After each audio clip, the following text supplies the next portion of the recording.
بسم الله والصلاة والسلام على رسول الله. ازيكم يا بنات، عاملين ايه رأيكم بقى نعمل مع بعض الفراخ المشوية النهاردة كده بطريقة سهلة وجميلة، وحاجة طبعا احسن من اللي بنشتريها جاهزة بمليون مرة. الفراخ طبعا عندي انا غسلاها وكنت نقعاها ومصفياها كويس. نبدأ في التتبيلة على طول. عندي طماطميتين وبصلاية كده متقطعة مكعبات وقرنين فلفل وفصين توم.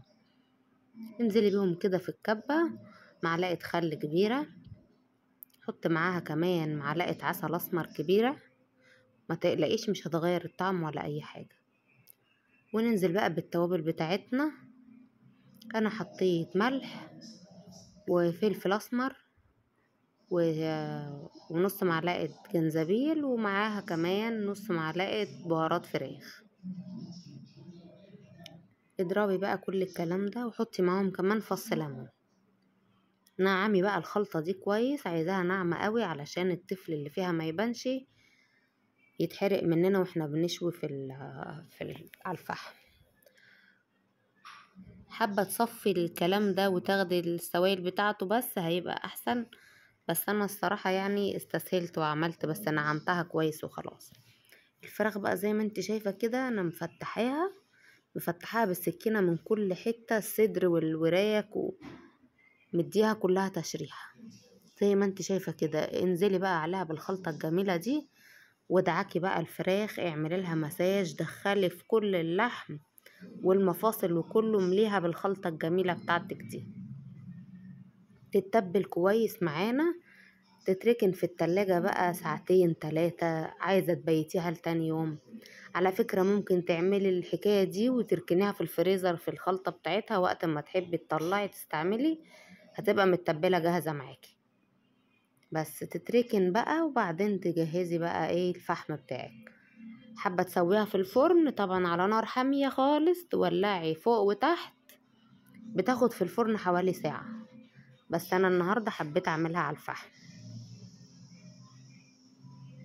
طبعا بنقدم جنبها بقى بطاطس محمرة، سلطة، عايزة تعملي جنبها رز بسمتي. انا ما حبيتش اعمل رز المرة دي وكلناها بقى بالعيش كده بقى. وانا بولع الفحم بتاعي بحط كده فحمية الاول حلوة نولعها على البوتاجاز، وانزل بقى بالفحم بتاعي.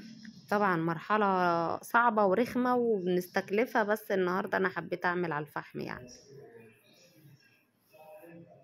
حاجة حلوة كده وتغيير وبتفرحي الولاد بيها.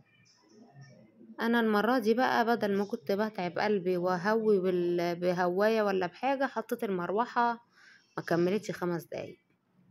الفحم بقى ولع معايا كويس، احط الشبكة بتاعتي تسخن الاول، بعدين ننزلي بالفراخ من ناحية العظم اللي يبقى من تحت الاول علشان تستوي، وفي نفس الوقت ما تتلهفش منك ولا تتحرق ويكون قلبها ني.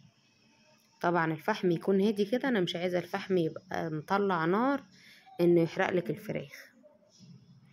الصوص بقى بتاعها ده المية اللي كانت فيها بنزل بشوية كده على الفراخ، برضو بيساعدوا في التسوية بتاعتها. تستوي معاكي من جنب تبدأي تقلبي من الجنب التاني وهكذا. انا كنت بحاول اقفل بس معرفتش، الفراخ كانت تخينة شوية فما ما اتقفلتش اصلا الشبكة. زي ما انت شايفة كده الفراخ بتتفسخ خالص اهي من السوا، يعني ولا تقولي دممت ولا اي حاجة. برضو طول ما انت شغالة كده تقلبي من الناحية دي ومن الناحية دي لحد ما تتأكدي ان الفراخ كلها استوت معاكي. خلصي بقى قدميها على خضرة بقدونس كده متقطع، وقدميها بقى بألف هنا وشفا، وربنا يحسن ما بين ايديكم. لو عجبتكم وصفتي ما تنسوش تدعموني بلايك، والسلام عليكم ورحمة الله وبركاته.